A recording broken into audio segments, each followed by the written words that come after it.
नमस्कार दोस्तों, एक बार फिर से हम दर्शक बंधुओं आप सब मेहमान का अपने चैनल पर बहुत बहुत स्वागत करते हैं। दोस्तों, आज की कहानी बहुत ही प्रेरणादायक होने वाली है। आज ऐसी कहानी आपको बताऊंगा कि मनुष्य का जीवन कर्मों से कैसे बदल सकता है। अपने कर्मों से मनुष्य ना जिस चीज को प्राप्त कर सका वो अपने कर्मों से करके ऐसे उसको प्राप्त कर सकता है, उसे पता ही नहीं चलेगा कि हमें ये कब मिल गया और कैसे मिल गया। इस ऊपर वाले का फल है जो कर्मों के हिसाब से देता है। बंधु, इसी प्रकार से ऐसी जो गरीब की कहानी है, एक ऐसे गरीब के कर्म हैं जो अच्छे अच्छे बड़े लोग कर्म करके वहां नहीं पहुंच सकते, वहां पहुंच गया। बंधु, एक बार की बात है, एक गरीब किसान अपने गांव में अपने बच्चे और अपनी पत्नी के साथ रहता था। बहुत ही मेहनती था। एक बार की बात है, उसके बच्चे पढ़ने जा रहे थे। एक दोस्त उसका था जो अमीर था। अमीर दोस्त एक दिन उसके बच्चों को अपने घर ले गया। कहते हैं चलो दोस्तों, आज हम आपको अपने घर ले चलते हैं। वो दोनों दोस्त अब उसके घर जाते हैं तो गरीब का बेटा संकोच करते हुए उसके एक आलीशान महल के अंदर जाता है और पहली बार देखता है कि इतना बड़ा घर और इतना अच्छी सजावट, इतना सुंदर देखकर उसके होश उड़ गए। सोचे काश मेरा भी मकान, मेरा भी घर ऐसा होता। बंधु, उसके मन में ख्याल आता है कि ये इतनी अच्छी व्यवस्था कैसे हो गई और इसको कैसे इसने इतने अच्छे मकान में रहने के काबिल बनाया। और जब उसने दाहिनी तरफ नजर घुमाई तो उसको एक एयर कंडीशनर लगा दिखाई दिया, एसी। उसे तो मालूम नहीं था कि ये चीज क्या है। उसने अपने अमीर दोस्त से पूछा, दोस्त ये क्या है? उसने बताया एसी। इतनी ठंडी हवा दे रही थी कि उसका मन शांत हो गया, एकदम बहुत शीतल। अच्छा, उसे लगा कि यहीं वो सो जाए, लेट जाए, इतनी भयंकर गर्मी से इतनी अच्छी राहत मिली है। दोस्तों, अब थोड़ी देर बाद उसके दोस्त ने खाना पीना खिलाया उसको। इसके बाद उसके घर ले गया, छोड़ दिया, उसके घर में चला गया। अब अपने घर जाता है, फिर से वही उसको घुटन भरी जिंदगी, गर्मी और मकान टूटा झोपड़ी। लेकिन क्या है, सब किस्मत का खेल है।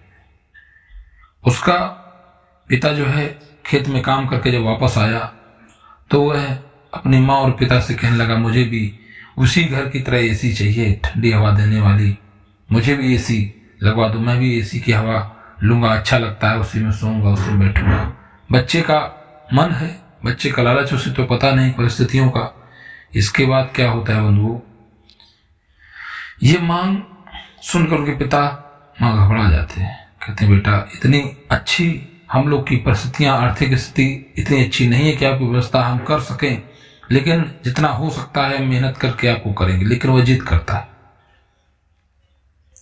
तो उनके माँ बाप समझाते हैं। इसके बाद अब वह किसान अपने खेतों में काम करने के लिए फिर अगले दिन जाता है। उसका जो मालिक था बहुत पैसे वाला था, जिस खेतों में वो काम करता था। कोई उसके बच्चे नहीं थे, शादी नहीं हुई थी उसकी, अकेला रहता था, बहुत पैसा था उसके पास और घमंडी था।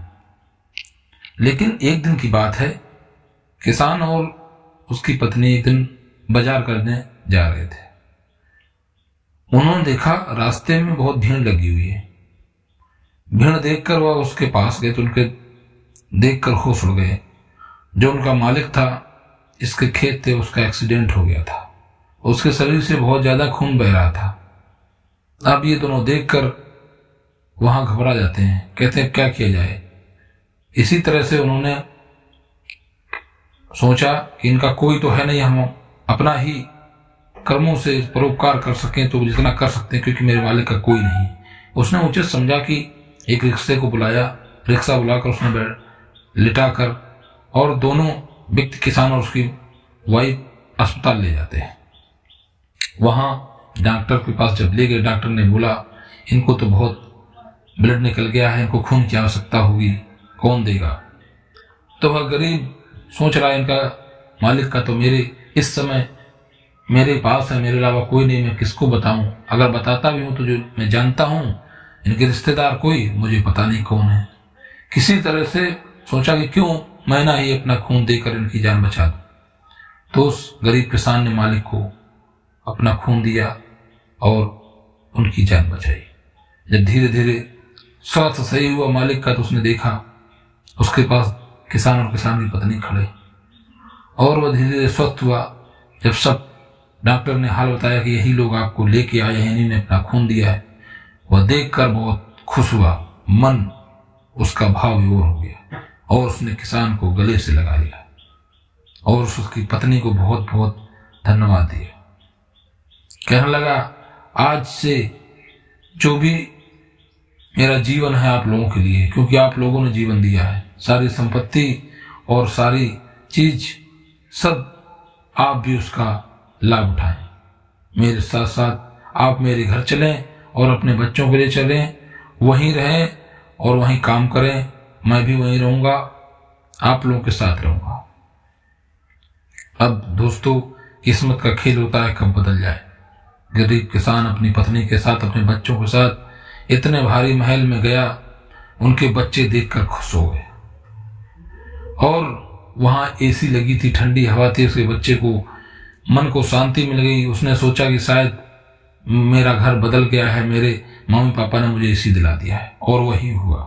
तो किसान के यहाँ सब कुछ हो गया और एक गरीब किसान अमीर हवेली में रहने लगा। इतना अच्छी व्यवस्था जो अच्छे अच्छे लोग नहीं कर पाए, और उसके कर्मों का फल। और वो मालिक और किसान बड़े प्रेम से रहते और अपना जीवन अच्छे से चलने लगा। ये होता है कर्म का फल। दोस्तों, अगर आपको कहानी अच्छी लगी तो चैनल को लाइक करें, सब्सक्राइब करें और बेल आइकन दबाएं। मिलते हैं अगली कड़ी में, तब तक के लिए नमस्कार।